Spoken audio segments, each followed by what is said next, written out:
Hello friends, आज की मेरी वीडियो जितनी यूज़फुल है, वैसे तो मेरी सारी वीडियो आपके लिए यूज़फुल होती है, नॉलेजेबल होती है, बट आज की वीडियो मेरी जितनी यूज़फुल है आपके लिए, उतनी ही ज़्यादा बहुत सारे लोगों के लिए शॉकिंग न्यूज़ भी बनने वाली है। जिन्हें मेरी वीडियो से आपत्ति है वो मेरी वीडियो के अगेंस्ट कंप्लेन कर सकता है। मैं किसी भी ब्रांड के खिलाफ नहीं हूँ, बल्कि पतंजलि के बहुत सारे लगभग सारे ही प्रोडक्ट हम खुद यूज़ करते हैं, लेकिन जो फैक्ट है सो फैक्ट क्या फैक्ट है वो पूरी वीडियो देखेंगे तो खुद ही जान जाएंगे। तो देर ना करते हुए वीडियो स्टार्ट।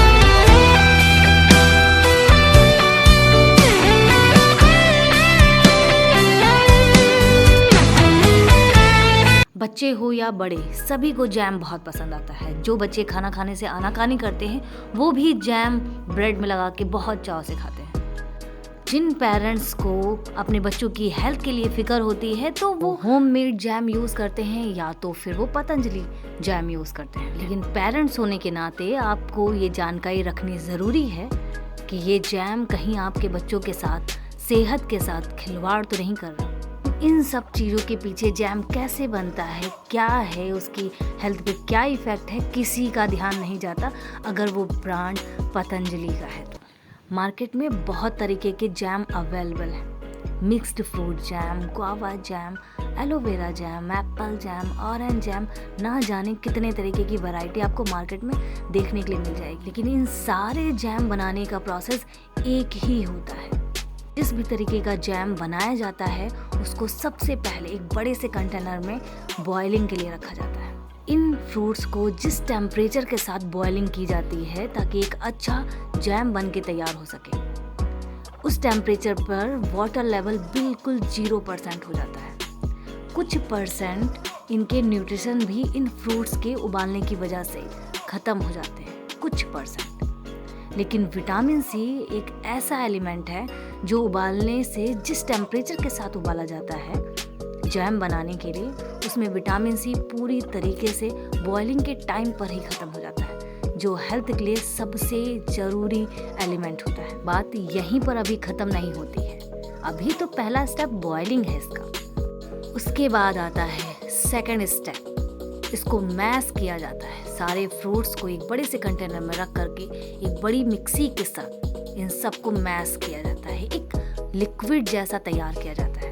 नेक्स्ट स्टेप आता है इसकी सिरप तैयार करने के लिए। अब इसकी सिरप तैयार की जाती है ताकि ये टेस्टी बन सके और लॉन्ग टाइम सेफ रहे। जितनी अच्छी इसकी सिरप तैयार होगी उतना ही ज़्यादा ये जैम टेस्टी बनता है और इसको प्रिजर्व उतने ही लंबे टाइम के लिए किया जा सकता है। इसीलिए इसकी सिरप पे विशेष ध्यान दिया जाता है और इसी वजह से, इसी टेम्परेचर की वजह से जो न्यूट्रिशंस इसमें बचे होते हैं बॉइलिंग के टाइम पे, वो इसकी सिरप के टाइम पर पूरी तरीके से ख़त्म हो जाते हैं। अगर हम पतंजलि ब्रांड के जैम की बात ना करें तो बाकी सारी कंपनियां इसी टाइम बहुत सारे ऐसे केमिकल डालती हैं जिससे जैम और टेस्टी और देखने में बहुत ही शाइनिंग सा जैम बन करके तैयार हो। इसीलिए बहुत सारे केमिकल का यूज़ इसी टाइम करते हैं। जो फ्रूट्स आपकी हेल्थ के लिए सबसे अच्छा होता है, अगर वही फ्रूट्स जैम के प्रोसेस से होकर के गुजरता है तो टेस्टी तो ज़रूर बन सकता है, लेकिन आपकी हेल्थ के लिए सबसे ज़्यादा घातक हो सकता है। कैसे नुकसान पहुंचाएगी आपकी बॉडी को और ये कैसे धीरे धीरे ये पॉइजन, मीठा पॉइजन कैसे हमारी बॉडी पे रिएक्ट करता है, देखिए आगे की वीडियो में। चलिए हम आपको पूरी डिटेल में बताते हैं कि अगर हम कच्चा फल अगर खाते हैं, चाहे वो कोई भी हो, सेब, केला, आम, चेरी, स्ट्रॉबेरी, कुछ भी अगर हम कच्चा खाते हैं तो हमारी बॉडी पे उसका क्या इफेक्ट पड़ता है। और अगर यही फ्रूट्स का जैम बना दिया जाए और हम अगर कहें कि वो पतंजलि ब्रांड के अंडर में ये जैम बनाया गया है तो क्या फ़र्क हमारी बॉडी पे पड़ता है। researchgate.net में पब्लिश एक स्टडी के हिसाब अगर हम सेब, स्ट्रॉबेरी, एप्रिकॉट, संतरा अगर हम डायरेक्ट और कच्चा खाते हैं तो इन फलों में सबसे ज़्यादा एंटीऑक्सीडेंट, फेनोलिक, एंथोसियानिन सबसे ज़्यादा इन फ्रूट्स में पाए जाते हैं। अब ये फेनोलिक, एंटीऑक्सीडेंट और एंथोसियानिन हमारी बॉडी में काम कैसे करता है और इसका क्या इफ़ेक्ट पड़ता है हमारी बॉडी पे। फेनोलिक और एंटीऑक्सीडेंट की तरीके से काम करता है, मतलब हमारी बॉडी में जो फ्री रेडिकल्स होते हैं उन सब को रिमूव करने में काम आता है। फ्री रेडिकल्स मीन्स जैसे एज लोगों की उतनी होती नहीं है फिर भी वो एजेड ज़्यादा लगते हैं, उनको वो रिमूव करने में ये हेल्प करता है। और वहीं पर एंथोसियानिन हाई ब्लड प्रेशर को कंट्रोल करता है। हमारी आई साइट अगर वीक है तो उसको इम्प्रूव करता है, उसको बढ़ाता है, हमारे कैंसर होने की पॉसिबिलिटी को कम करता है, ट्यूमर बनने से रोकता है।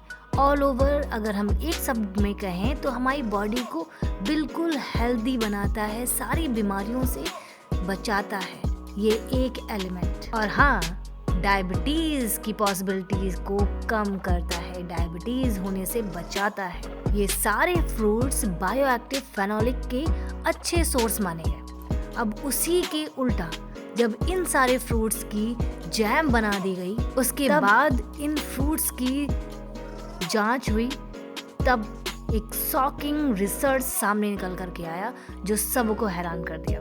इन सारे फ्रूट्स के जैम को 5 महीनों तक 25 डिग्री सेल्सियस के टेम्परेचर पर रखा गया और उसके बाद जो जांच की गई उसमें ये निकल करके सामने आया, इन सारे फ्रूट्स के जैम में फेनोलिक एंटीऑक्सीडेंट एक्टिविटी और एंथोसियानिन के लेवल को जब जांचा गया, सारे फ्रूट्स के जैम में फेनोलिक कुछ परसेंट बचा हुआ था, लेकिन एंटीऑक्सीडेंट एंड एंथोसियानिन ये एलिमेंट सारे फ्रूट से पूरी तरीके से गायब हो चुका था।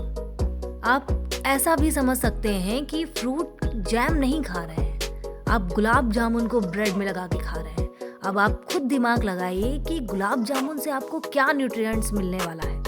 ये बात क्लियर हो चुकी है इस स्टडी के बाद कि किसी भी ब्रांड का जैम हो, पतंजलि हो या किसान जैम या कोई भी और कोई जैम, किसी भी फ्रूट जैम में कोई न्यूट्रिएंट्स नहीं पाया जाता। जैम बनाने का प्रोसेस ही कुछ ऐसा है कि बच्चों को जैम से कोई भी न्यूट्रिएंट्स नहीं मिल पाता है। जिस फ्रूट्स को कच्चा खाने से हम हेल्दी बन जाते हैं, उसी फ्रूट का जैम खाने से हम बीमार और बहुत सारी बीमारियों को दावत देते हैं।